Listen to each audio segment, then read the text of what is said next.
Hello students, again welcome to online physics classes. In this video we discuss one topic, that is magnetic field find out करना है at a point, किसी point पर। वो point कहाँ होना चाहिए? Axis के। किसके एक्सिस पर?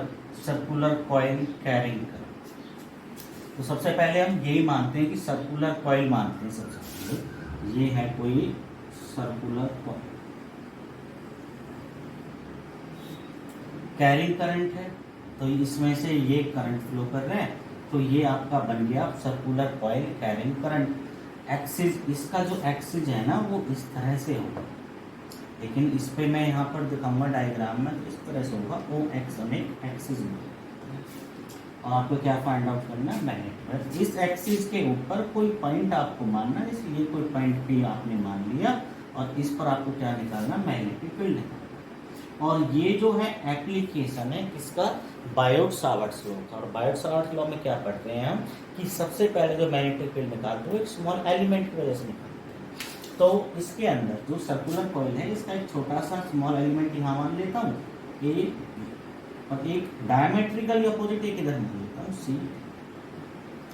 ठीक है, ये जो सर्कुलर कॉइल आपने मानी है इसकी रेडियस हम मान लेते हैं ए, इसकी रेडियस है। और इस पॉइंट की वजह से, इस एलिमेंट की वजह से पी पर हम मैग्नेटिक फील्ड निकालते हैं। वो मैग्नेटिक फील्ड इस तरह से, और जो आप नीचे निकालोगे वो इस तरह से।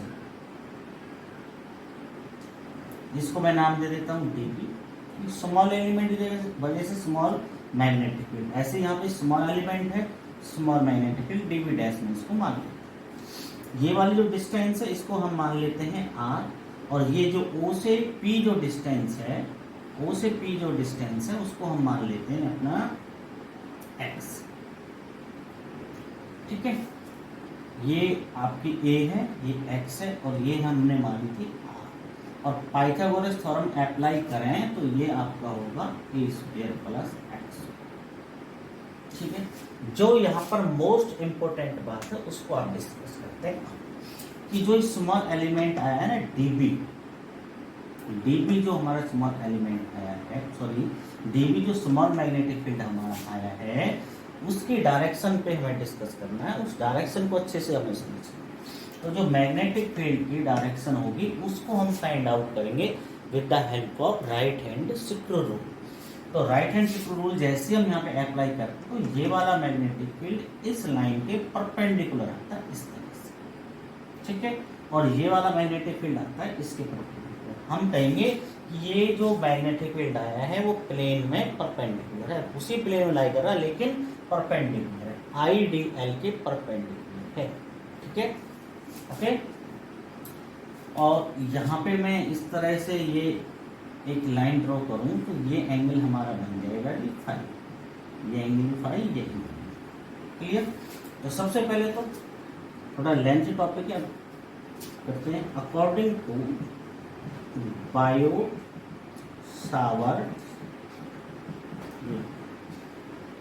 डी फाइंड आउट करते हैं।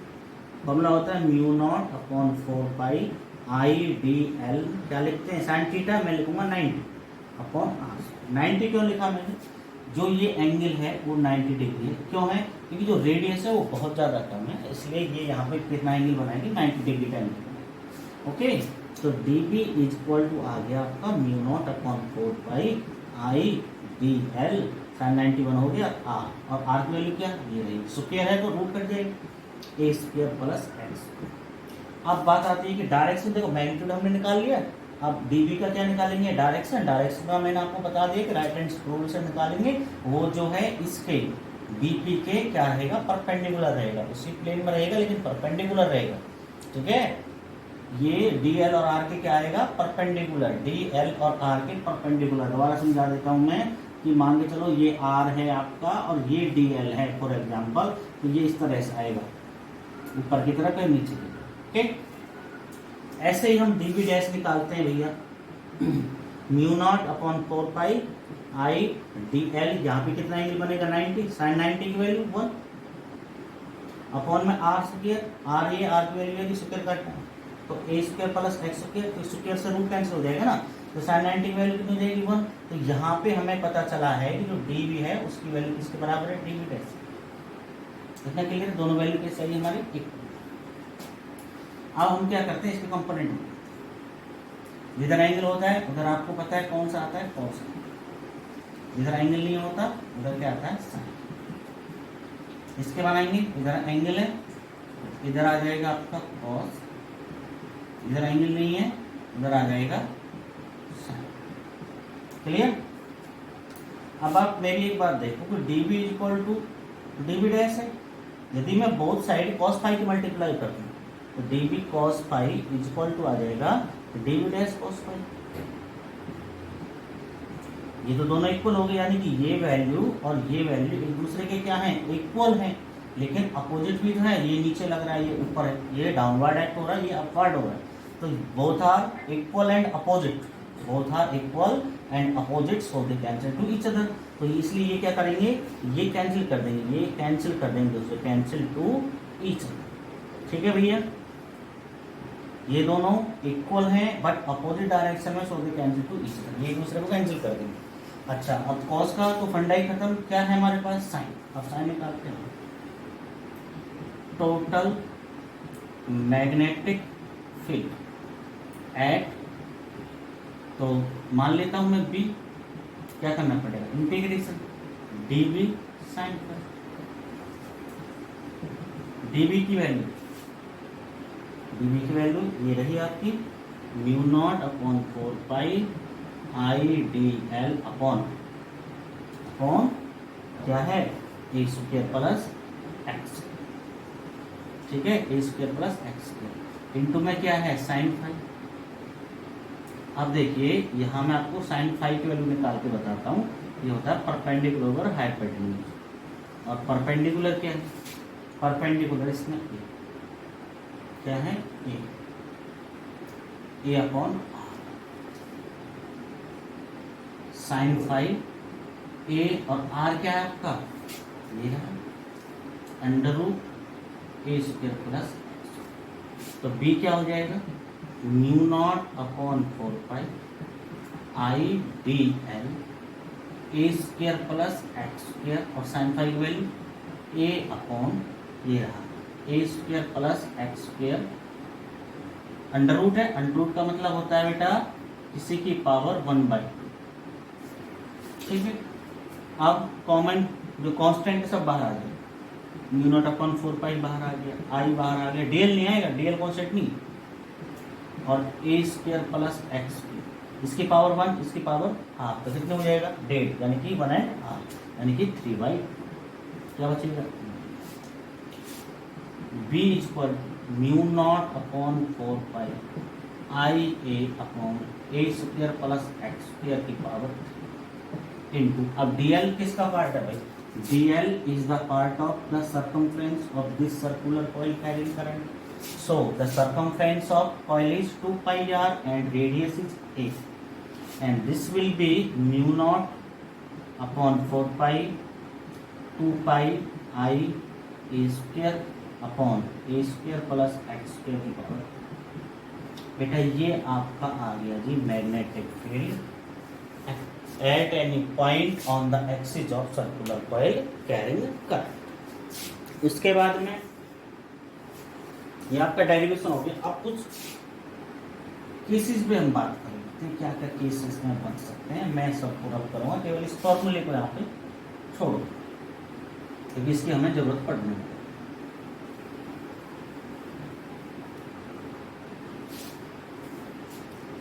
केस फर्स्ट पढ़ते हैं जी,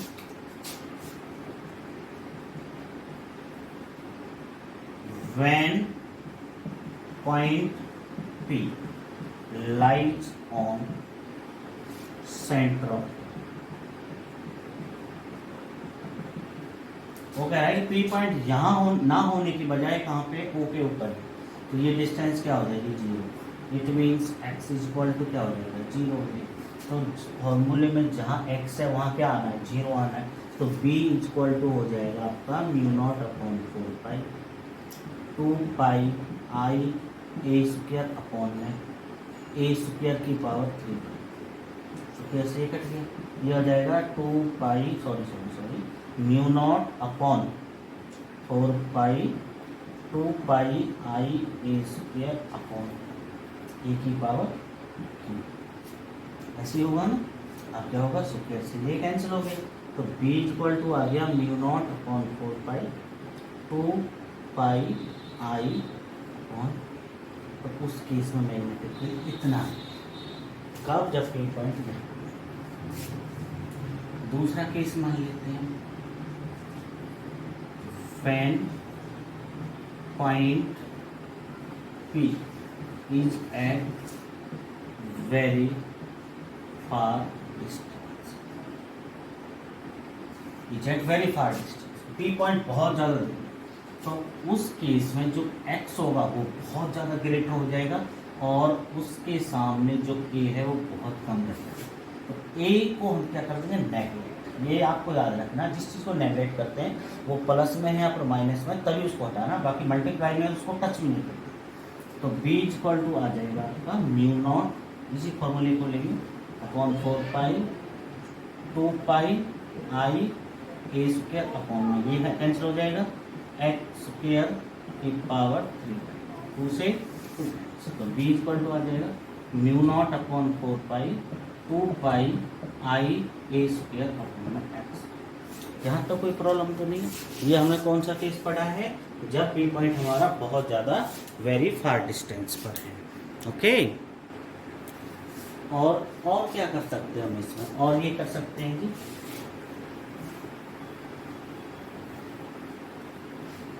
ये जो हमारा सर्कुलर कॉइल कैरिंग करंट था, इसमें केवल हमने एक टर्न ली थी, और मान के चल दूँ हम यहाँ पे n टर्न्स ले लेते हैं। If coil has n turns, तो n से मल्टीप्लाई करना पड़ेगा, तो b इक्वल हो जाएगा mu naught upon 4 pi 2 pi I A square, तो पहले से ही x और n से और मल्टीप्लाई कर देंगे, n से हम और मल्टीप्लाई करेंगे, ठीक है। अब आप देखिए कि पाई आर स्क्वायर किसका फॉर्मूला होता है, एरिया, तो यहाँ पे आ जाएगा क्या, ये हो जाएगा एरिया ऑफ सर्कुलर फ्लूइड, ये हो जाएगा b equal to mu naught upon 4 pi 2 pi A, ठीक है ना। n पहले लिख लेता हूँ, i पहले लिख लेता हूँ, और आई ए स्क्वायर जगह क्या आ गया, a अपॉन में x, यही फॉर्मूला चल रहा है, ठीक है। उसके बाद में और क्या कर सकते हैं, और क्या कर सकते हैं, ये किया था हमने स्टार्टिंग में, उसके बाद में ये किया है, और इसके बाद अब यहाँ एक होता है हमारा कैपिटल एम, जिसको मैग्नेटिक डायपोल मोमेंट कहते हैं, और इसका फॉर्मूला होता है एन आई। तो B equal to mu naught upon 4 pi 2 N I A की जगह में लिख दूंगा m अपॉन में x। अब ये मैग्नेटिक फील्ड का फॉर्मूला आ गया in terms of magnetic dipole moment. m क्या होता है हमारा, magnetic dipole moment, magnetic dipole moment. इसकी आप डेफिनेशन कैसे दोगे, एन आई का मतलब होता है एम्पियर टर्न्स, ठीक है। तो हम कहेंगे it is the product of ampere turns and area of current, ठीक है।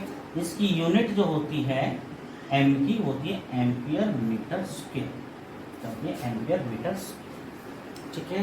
हम करंट लूप की बात कर रहे थे, ये आपको समझ आ गया होगा। इसी के आधार पर एक पोलरिटी की बात कर लेते हैं। पोलरिटी क्या है,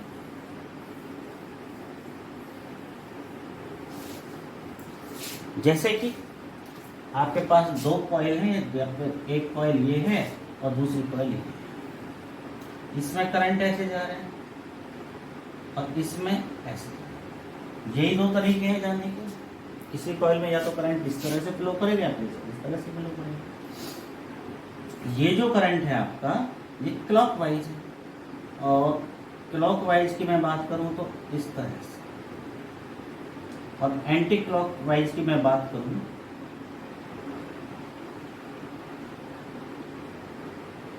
यहाँ पे जो मैंने एस बनाया है, एस का मतलब है साउथ, और जो एंड बनाया है उसका मतलब है नॉर्थ। यहाँ पर जो करंट है वो कैसा है, क्लॉकवाइज। तो कौन सा पोल आएगा वहां पे, साउथ। यहाँ पे जो करंट है वो एंटी क्लॉकवाइज है, तो वहां पे कौन सा पोल आएगा, नॉर्थ। क्लियर, आप याद रखोगे। अब यहाँ पे क्वेश्चन क्या पूछेगा आपसे कि आपको डायग्राम दे रखा होगा, पर वैसे ही पूछ सकता है कि किसी वायर के अंदर करंट जो है वो एंटी क्लॉकवाइज डायरेक्शन मूव करे, तो बताइए कौन सा पोल होगा वहाँ पर, आपका होगा एंटी क्लॉकवाइज, मतलब नॉर्थ पोल होता है। आपको ये लॉजिक यूज करना है, इस तरह से बना लेना, आपके दिमाग में आ जाए क्लॉकवाइज है तो ठीक है। इसके बाद में एक कहा जाता है कि जो करंट कैरिंग लूप होती है, करंट कैरिंग लूप एक मैग्नेट की तरह बिहेव करती है, और मैग्नेट की तरह बिहेव वही करेगा जो दोनों पोल शो करेगा, क्योंकि magnet has both poles, it does not exist monopole, मतलब उसके पास दोनों पोल होंगे, साउथ पोल भी और नॉर्थ पोल। जब भी किसी कोई वायर है, जैसे कि मैं इस तरह से दिखा रहा हूँ, किसी कॉइल के अंदर इस तरह से करंट फ्लो कर रहा है, तो बेटा मैं जो देख पा रहा हूँ ना, मुझे दिख रहा है मेरे हिसाब से क्लॉकवाइज, और आपको दिख रहा होगा एंटी क्लॉकवाइज। तो मेरे सामने वाला जो फेस मुझे नजर आ रहा है वो क्या करेगा, मुझे साउथ पोल की तरह बिहेव करेगा, मुझे क्या शो करेगा, वो साउथ पोल।